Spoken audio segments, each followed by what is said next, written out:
딸에게 집을 물려줬더니 다음날 쫓겨났습니다. 72세 김영자 어르신은 효녀라고 믿었던 딸에게 3억 원짜리 아파트를 증여했다가 6개월 만에 찜질방 신세가 되었습니다. 법적으로는 이미 딸 소유가 된 집 되찾을 방법은 없었습니다. 지금 이 순간에도 전국에서 벌어지고 있는 충격적인 현실입니다. 안녕하세요 여러분. 오늘은 정말 가슴 아픈 이야기를 들고 왔습니다. 내 자식이니까 괜찮을 거라고 생각했던 부모님들이 하루아침에 집 없는 신세가 되는 일이 실제로 벌어지고 있거든요. 이런 일이 우리 주변에서 심지어 여러분께도 일어날 수 있다는 사실을 꼭 알려드리고 싶어서 이 영상을 준비했습니다. 경기도 수원에 사는 72세 김영자 어르신의 이야기부터 들어보겠습니다. 남편이 세상을 떠난 후 10년 넘게 혼자 살던 34평 아파트가 너무 컸습니다. 관리비도 부담스럽고 청소하기도 힘들어서 작은 평수로 이사를 생각하고 있었죠. 그때 딸 부부가 찾아와서 말했습니다. 엄마 그 집 저희가 살게요. 전세 보증금도 3억인데 대출받기 어려워서 너무 힘들어요. 엄마랑 같이 살면서 모실게요. 평소 효성이 지극했던 딸이었습니다. 명절 때마다 빠지지 않고 찾아오고 용돈도 자주 드리고 아픈 곳 있으면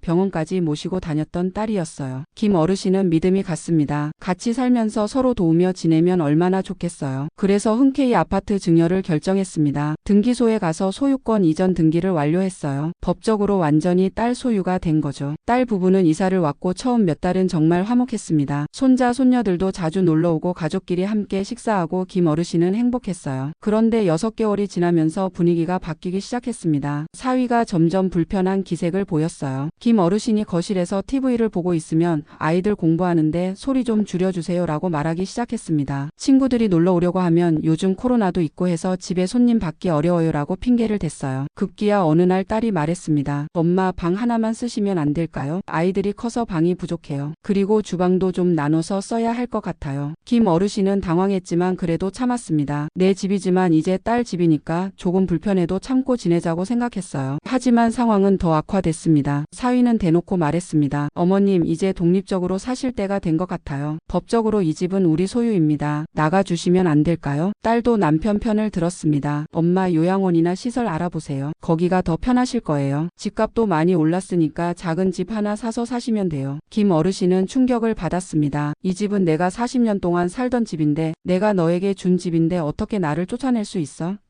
하지만 법적으로는 이미 딸 소유였습니다. 증여가 완료된 상황에서 김 어르신이 할 수 있는 일은 거의 없었어요. 결국 김 어르신은 집을 나와야 했습니다. 갈 곳이 없어서 찜질방을 전전했고 지인의 집에서 며칠씩 눈치 보며 지냈습니다. 70 넘은 나이에 남의 집 신세를 지게 된 거죠. 증여 철회를 위해 변호사를 찾아갔지만 이미 완료된 증여는 되돌리기 어렵다는 답변만 들었습니다. 이런 일이 김 어르신만의 이야기가 아닙니다. 국세청 통계를 보면 최근 5년간 가족 간 증여로 인한 분쟁이 매년 1,500건 이상 발생하고 있어요. 그리고 그 피해자의 70%가 65세 이상 시니어층입니다. 뉴스에서 들어보셨을 거예요. 위장 이혼해서 부모 재산을 가로채는 사건, 명의를 도용해서 집을 팔아버리는 사건 효도하겠다고 약속해놓고 뒤통수 치는 사건들 말이에요. 왜 이런 일이 늘어나고 있을까요? 첫 번째는 경제적 어려움입니다. 집값이 너무 올라서 젊은 세대들이 내 집 마련하기가 정말 어려워졌어요. 전세 보증금만 해도 몇 억씩 하니까 부모님 집에 의존할 수밖에 없는 상황이 많아졌습니다. 두 번째는 가족 관계의 변화예요. 과거에는 부모님을 모시는 게 당연했지만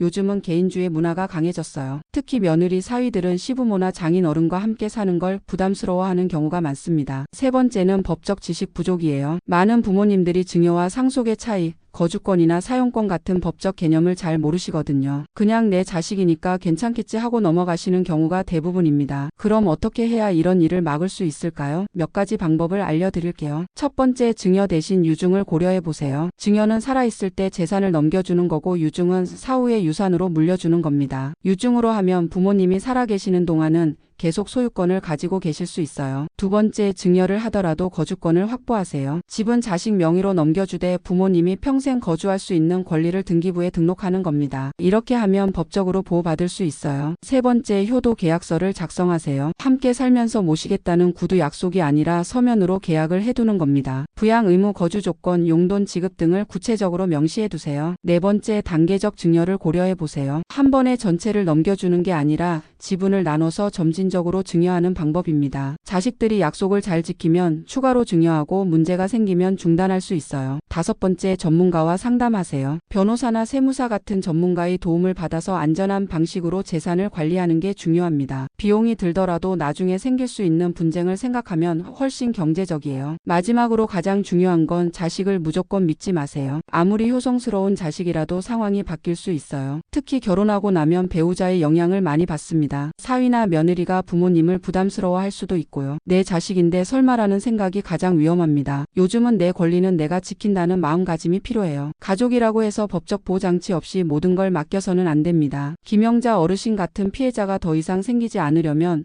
우리 모두가 관심을 가져야 해요. 주변에 계신 어르신들께 이런 정보를 알려드리고 무작정 증여하기보다는 신중하게 접근하도록 도와드려야 합니다. 가족 간의 신뢰도 중요하지만 그보다 더 중요한 건 스스로를 보호하는 일입니다. 여러분의 노후가 안전하고 행복하기를 바라며 오늘 영상을 마치겠습니다. 이런 유용한 정보가 더 많은 분들께 전해질 수 있도록 구독과 좋아요, 그리고 댓글 부탁드려요. 다음에 또 만나요.